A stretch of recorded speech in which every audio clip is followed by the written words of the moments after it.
નમસ્કાર દર્શક મિત્રો, તમે જોઈ રહ્યા છો સોચ ન્યૂઝ। હવે જોઈએ આજના મહત્વના સમાચાર। બિલ્કિસ બાનો કેસમાં દોષિતોની અરજી ફગાવાઈ। સુપ્રીમ કોર્ટે કહ્યું દોષિતો દ્વારા કોઈ માન્ય કારણ રજૂ નથી કરવામાં આવ્યું। 22 જાન્યુઆરી સુધી આત્મસમર્પણ કરવાના આદેશ।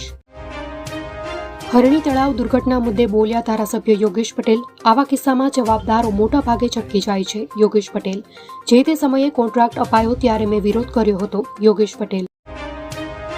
લોકસભાની ચૂંટણી પહેલા કોંગ્રેસને વધુ એક ઝટકો। કોંગ્રેસના ધારાસભ્ય CJ ચાવડાએ આપ્યું રાજીનામું। કોંગ્રેસના વધુ એક ધારાસભ્ય રાજીનામું આપે તેવી શક્યતા। 22 જાન્યુઆરી માટે રાજ્ય સરકારનું મોટું એલાન। દેશમાં અડધા દિવસની રજા જાહેર કરાઈ। 2.5 કલાક સુધી તમામ સરકારી કાર્યાલયમાં રજા જાહેર।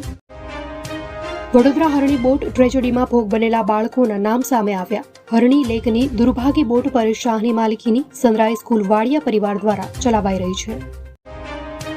ડિપ્લોમાથી ડિગ્રી ઇજનેરીમાં પ્રવેશ માટેની પરીક્ષામાં સુધારો। D2D ઇજનેરીમાં પ્રવેશ માટેની પરીક્ષાના અભ્યાસક્રમમાં સુધારો।